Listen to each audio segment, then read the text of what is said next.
오늘 주께서 우리에게 주신 말씀은 야고보서 1장 1절로 27절의 말씀입니다. 야고보서 1장 1절로 27절의 말씀을 저와 함께 한 절씩 봉독하겠습니다. 하나님과 주 예수 그리스도의 종 야고보는 흩어져 있는 12지파에게 문안하노라.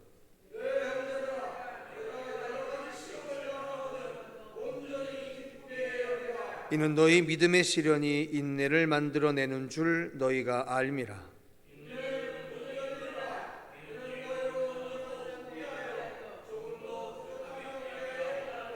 너희 중에 누구든지 지혜가 부족하거든 모든 사람에게 후히 주시고 꾸짖지 아니하시는 하나님께 구하라. 그리하면 주시리라.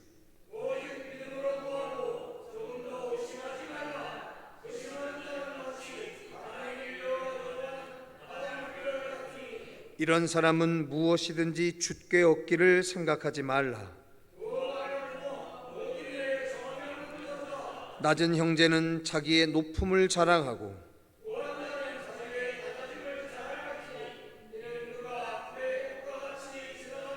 해가 돋고 뜨거운 바람이 불어 풀을 말리면 꽃이 떨어져 그 모양의 아름다움이 없어지나니 부한 자도 그 행하는 일에 이와 같이 쇠잔하리라.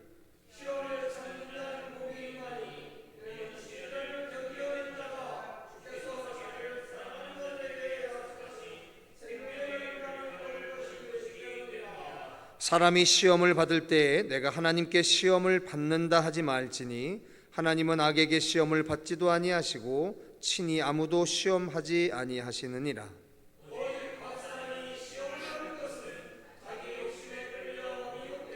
욕심이 잉태한즉 죄를 낳고 죄가 장성한즉 사망을 낳느니라.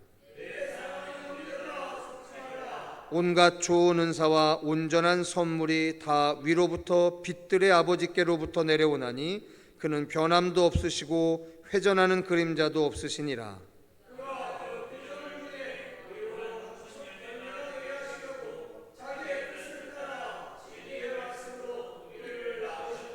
내 사랑하는 형제들아, 너희가 알지니 사람마다 듣기는 속히 하고 말하기는 더디하며 성내기도 더디하라. 그러므로 모든 더러운 것과 넘치는 악을 내버리고 너희 영혼을 능히 구원할 바 마음에 심어진 말씀을 온유함으로 받으라.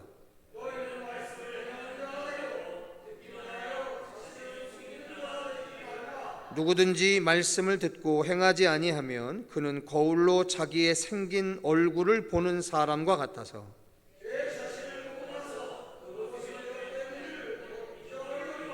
자유롭게 하는 온전한 율법을 들여다보고 있는 자는 듣고 잊어버리는 자가 아니요 실천하는 자니 이 사람은 그 행하는 일에 복을 받으리라.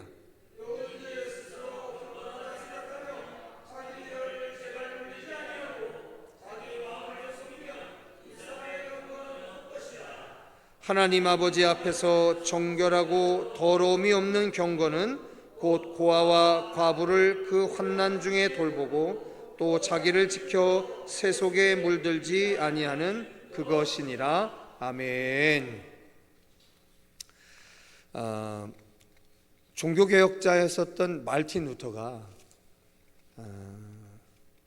믿음으로 말미암아 의롭게 되어진다라고 하는 종교개혁의 최고의 화두를 던지면서 오늘날 우리가 읽고 있는 신약 성경의 27권 중에 4권을 그 대명제에 적합하지 않다라고 하면서 4권의 성경을 떼놨습니다. 그래서 그 4권의 성경을 얼마나 말틴 루터가 모욕을 줬냐면 그 4권의 성경을 신약 성경 맨 뒤에 붙여서 더더군다나 그 4권의 성경은 안으로 들여서 썼어요. 성경의 자격이 없다고. 그 4권의 성경이 바로 뭐냐면 어저께까지 우리가 봤던 히브리서, 참 의외죠. 믿음의 성경이라고 하는 히브리서를 말틴 루터는 그렇게 이야기했습니다. 그런데 그렇게 한 이유가 뭐냐면 히브리서 13장까지 중에서 그 하나의 이야기 때문에 그런 거예요. 그게 뭐냐면 우리가 한번 기억하셨던 것처럼 믿음으로부터 파선할 수 있다라고 하는 이야기를 그 부분 때문에 말틴 루터가 이 성경은 지푸라기 서신이다라고 하는 모욕적인 명칭을 주고 신약 성경 27권에서 떼냅니다. 그리고 여러분들이 오늘부터 읽으실 이 야고보서 또한 동일한 지푸라기 서신 취급을 받았습니다. 왠지 아시겠죠? 야고보서의 이야기들이 대부분 어떤 얘기냐면 행하지 아니하면 아니다 이런 얘기를 하는 거죠. 그러니까 믿음으로 말미암아 의롭다 함을 얻느니라라고 하는 이 종교개혁의 대전제에서 이 야고보서가 조금 핀트가 벗어났다라고 판단을 합니다. 그리고 유다서와 요한계시록 이 네 권을 지푸라기 서신이라고 해서 아예 신약성경 27권 중에서 일컬어 외경이다라고 취급을 하고 떼냈습니다. 그러니까 외경이라고 하는 게 뭐냐면 지금 우리가 읽고 있는 이 성경은 66권은 우리가 정경이라고 하죠. 정경, 바를 정자를 써서 정경이라고 합니다. 그런데 이 정경 66권 말고 외경이라는 것이 있어요. 그 외경은 뭐냐면 읽을 만은 해요. 참고할 만은 해요. 하지만 그 말씀이 진리다 이렇게 확정할 수 없는 책들이 있어요. 우리는 카톨릭 교인들이 아니기 때문에 우리가 읽는 성경 안에 외경 자체가 들어와 있지 않기 때문에 외경의 존재를 잘 모르는데요. 카톨릭 교인들은 그들이 읽는 성서 안에서 외경도 넣어서 같이 읽고 있습니다. 근데 우리는 이 66권, 이 성경 66권의 계시로 모든 것이 완전하다라고 고백하고 있는 사람들입니다. 더 이상의 것은 참고는 할 수 있으나 몰라도 그만 알면 아는 거고 이렇게 생각을 하는 겁니다. 자, 오늘 이 말씀을 시작하면서 우리는 또다시 서신서 후반부로 가면서 반복되어지는 이야기 하나를 보게 됩니다. 우리 다 같이 2절, 3절, 4절을 다시 한번 읽어보겠습니다. 2절, 3절, 4절입니다. 시작. 내 형제들아 너희가 여러 가지 시험을 당하거든 온전히 기쁘게 여기라. 이는 너희 믿음의 시련이 인내를 만들어내는 줄 너희가 알미라. 인내를 온전히 이루라. 이는 너희로 온전하고 구비하여 조금도 부족함이 없게 하려 함이라. 아멘. 자, 성도 여러분 기억나실 겁니다. 로마서 그리고 이제 읽게 될 베드로 전서 여기에 보면 계속해서 시련, 연단에 대한 이야기가 계속 나옵니다. 우리가 어저께까지 읽었던 히브리서도 마찬가지인 거죠. 제가 또다시 이야기 드립니다. 우리에게 전해져 읽혀지는 성서의 끝으로 갈수록 반복되는 이야기는 시련, 환난, 역경 이 이야기들이에요. 가장 강조점이 두고 있는 것이 바로 그 단어예요. 그리고 성서가 끝납니다. 구약성경 또한 성서의 끝에 예언서들은 모두가 다 그런 이야기인 거예요. 이스라엘이 하나님을 배반하고 돌이키자 하나님이 이스라엘을 멸망케 하는 이야기. 하지만 그 멸망의 한복판에서 메시아를 기다리는 그 소망의 이야기를 끝이 납니다. 하지만 그 내용은 이스라엘이 망하는 것에 대한 이야기예요. 여러분 성경은 그렇게 아름다운 내용, 즐거운 내용, 희망찬 내용 이런 걸로 우리에게 다가오지 않아요. 대부분 고난에 대한 이야기, 시련에 대한 이야기, 환난에 대한 이야기, 역경에 대한 이야기예요. 그런데 그것을 바라보는 입장이 너무너무 다른 거죠. 자, 오늘도 여러분이 읽으신 4절 끝에 뭐라고 얘기하냐면 우리가 조금도 부족함이 없게 하려고 하나님이 우리에게 베푸시는 섭리가 바로 뭐냐? 시련이라는 거예요. 우리는 우리가 부족함이 없으려고 소유하려고 하잖아요. 무엇을 쌓아놓으려고 하잖아요.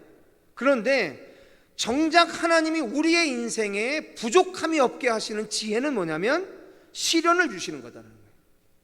그리고 그 주신 시련을 우리에게 어떻게 응대하게 하냐 하면 인내로 응대하게 하는 것이더라고요.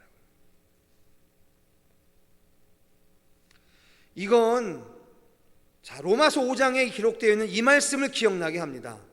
우리가 환난 중에도 즐거워하나니 이는 환난은 인내를, 인내는 연단을 소망을 이루는 줄 알미로다. 소망을 이루는 방법의 시작이 바로 뭐다? 환난이라는 거예요. 그리스도인들에게 당하는 환난은 기가 막힌 것인 거예요. 그래서 내가 교회를 다니기 때문에, 예수를 믿기 때문에 어려운 일이 없어져야 한다라고 하는 생각은 얼마나 위험한 생각이냐. 이게 인본주의라는 거예요. 이게 종교라는 거예요. 고난 중에 기뻐하는 것이 신앙인 거예요. 고난 없는 신앙 정말로 위험한 겁니다. 그래서 여러분, 제가 어제 수요 새해인 예배 또 잠깐 말씀을 드렸지만, 여러분, 우리들에게 부함이라고 하는 게 얼마나 위험한 일인 줄 아세요? 사람은 절대로 가난해서 망하지 않아요. 부에서 망하는 거지. 왜? 부 자체 때문에 망하는 것이 아니고요, 부 때문에 하나님과 재물을 겸하여 섬길 수 없다라고 하는 그 예수의 경고가 실현되어지는 거예요. 그래서 사도 바울이, 그렇다면 우리가 맨 가난하고 찔찔 그렇게 살아야 되는 거냐? 이게 성서의 정신도 맞지 않거든요. 그래서 사도 바울이 그의 서신서에서, 특별히 고린도서에서 이야기해 주는 게 바로 뭐냐면, 그것을 미연에 방지할 수 있는 방법이 바로 뭐다? 자발적 가난이라는 거예요. 자발적 가난. 그래서 어제도 보셨던 것처럼, 예수 그리스도를 위해서 아비나 자식이나 전토나 이 모든 것들을 포기하는 이야기를 그래서 하는 거예요. 포기시키지 않으세요. 우리에게 자발적으로 포기할 수 있는 기회를 주신 거예요. 근데 더 황당한 건, 그렇게 내버리면 100배로 공급하시고 이렇게 하는 거죠. 근데 그 100배의 축복이 우리에게 이게 참 이게 뜨거운 감자 같은 거예요. 그 100배의 축복을 받고 100배의 축복을 받기 위해서 버리는 게 아니라는 거예요. 근데 문제는 버려야 100배를 받는 게 하나님의 법칙인데, 문제는 그 버려서 받은 100배가 또 우리를 목조일 수 있다라고 하는 거예요. 그래서 그 버린 대가로 받은 100배를 오늘 내가 또 어떻게 쓰느냐가 중요한 거예요. 죽을 때까지. 이 땅의 믿음의 역사, 이 땅의 신앙의 역사가 있는 모든 한 개인의 인생이든 민족과 국가의 운명이든, 이것을 이 순환에서 우리가 실패하면 실패하는 거예요. 미국이 왜 실패하느냐? 이 순환고리를 스스로 끊어가기 때문에 그런 거예요. 대통령이 그런 얘기를 합니다. 부끄럽게 우리가 무슨 세계를 먹여 살리는 무슨 세계의 안전을 책임지는 경찰 국가냐 이러면서 아메리칸 퍼스트 이따위 소리를 그냥 대놓고 이야기하는 거죠. 이제 희망 없어요.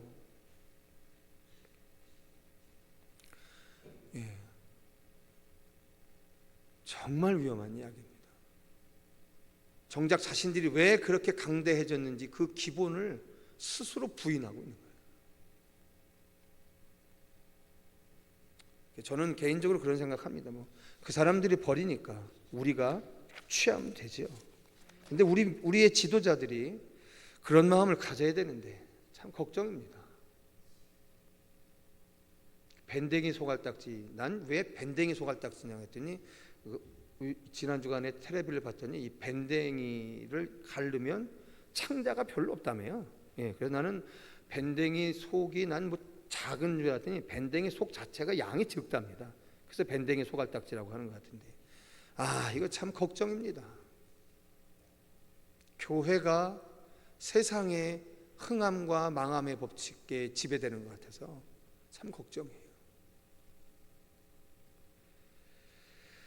자, 그러면서 이야기합니다. 성도 여러분, 믿음으로 구하고 의심하지 말라라고 이야기합니다.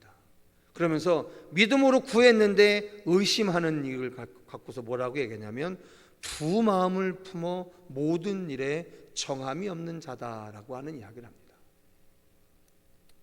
우리가 늘 여기에서 어렵지 않습니까? 믿음으로 구하고 자꾸만 생기는 의심 때문에 우리가 늘 어렵지 않습니까? 참 어려운 이야기입니다. 그리고 믿음으로 구한다라고 하는 것이 어떤 것인지도 늘 부딪히죠. 우리가 이게 나를 위해서 구하는 건지 믿음으로 하나님 나라를 위해서 구하는 건지 참 경계가 모호할 때가 참 많습니다. 그래서 우리가 의심하는지도 모르겠어요. 내가 구하는 것이 하나님 나라를 위해서 구하는 것이 아닐 수 있다라고 하는 염려를 누구보다도 내가 더 잘 알기 때문에 의심하고 있는지도 모르겠어요. 근데 하나님 나라를 위해서 구하는 것이라고 한다면 의심하지 않아도 되는 것이 맞는 것 같아요. 왜냐?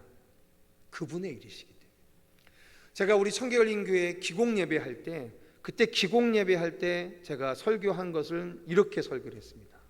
하나님, 이게 하나님으로부터 시작되어지는 일이라고 한다면 시작부터 과정과 모든 헌당에 이르기까지 하나님이 하나님의 지혜로 감당해 주셔야 합니다.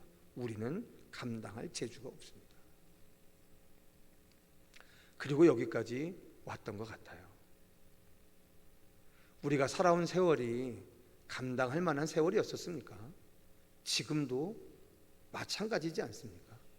그런데 적어도 우리 교회가 세워진 이 모든 일들이 하나님으로부터 말미암는 일이라고 한다면 하나님이 하시겠죠. 하나님의 사람을 통해서 행하실 거라 저는 확신합니다.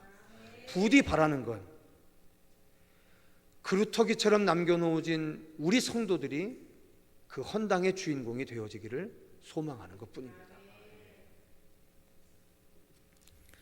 그러면서 우리가 당하는 시험과도 같은 일들에 대한 정체를 아주 분명하게 이야기를 해주고 있습니다. 우리 다 같이 13절과 14절과 15절 우리 석절의 말씀을 다시 한번 읽어보시도록 하겠습니다. 같이 읽습니다. 시작. 사람이 시험 받을 때에 내가 하나님께 시험을 받는다 하지 말지니 하나님은 악에게 시험을 받지도 아니하시고 친히 아무도 시험하지 아니하시느니라. 오직 각 사람이 시험을 받는 것은 자기 욕심에 끌려 미혹됨이니 욕심이 잉태한즉 죄를 낳고 죄가 장성한즉 사망을 낳느니라 라고 이야기합니다. 하나님은 시험하지 않는다라고 이야기하세요. 물론 이 시험은 우리가 좀 곰곰이 짚어봐야 할 단어이기도 합니다. 하나님은 분명히 아브라함도 시험하셨잖아요.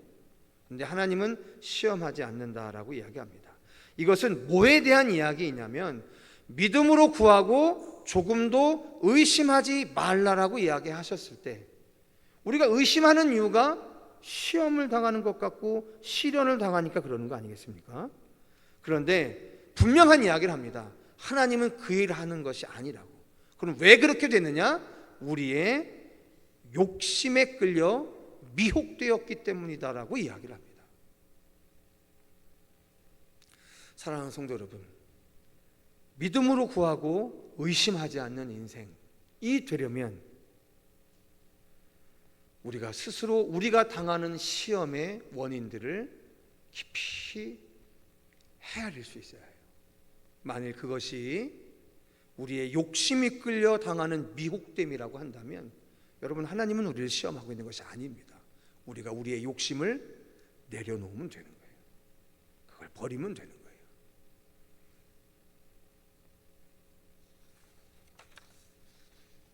자, 그런데 마지막 말씀 한 가지만 더 보려고 합니다.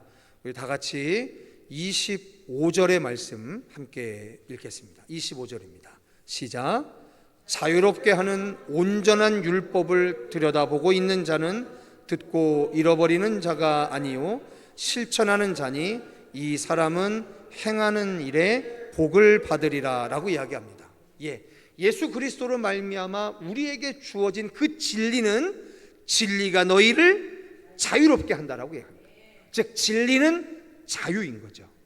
그런데 진리가 자유인데 이 자유가 어떠한 자유냐에 대한 이야기가 성서에 아주 잘 기록이 되어 있는 거죠. 바로 그 진리가 어떤 진리냐? 갈라디아서 5장에 이렇게 쓰여 있습니다. 형제들아, 너희가 자유를 위하여 부르심을 받았으나 그러나 그 자유로 육체의 기회를 삼지 말고 오직 사랑으로 서로 종노릇하라라고 이야기합니다. 또한 이렇게 이야기합니다.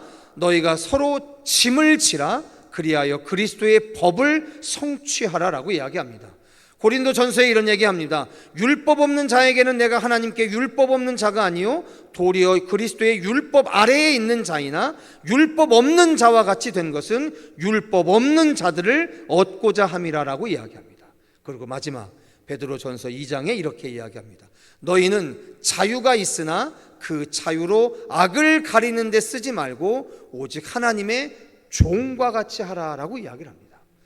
자, 우리에게 예수 그리스도로 말미암아 주어진 진리, 그 진리는 우리를 자유하게 합니다. 그런데 예수 그리스도로 말미암아 우리에게 주어진 그 본질적인 자유는 우리에게 어떠한 삶으로 이끌어가냐 하면 스스로 종된 삶으로 살아가게 하더라.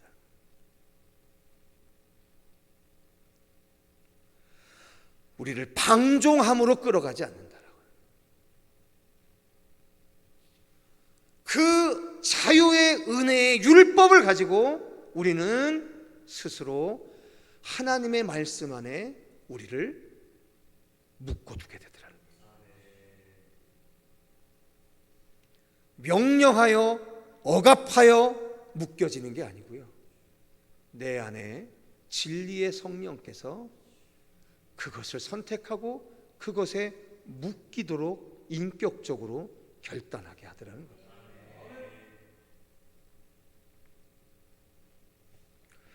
오늘 우리 청계열린교회가 예수로 말미암아 우리에게 주어진 이 본질적인 자유의 삶을 어떻게 성령의 이끄심으로 살아가야 하는지에 대한 거룩한 종말론적인 지혜가 야고보서의 전체 강해를 통해서 다시 한번 확인되어지고 결단되어지는 은혜의 시간 되실 수 있기를 주님의 이름으로 축원합니다.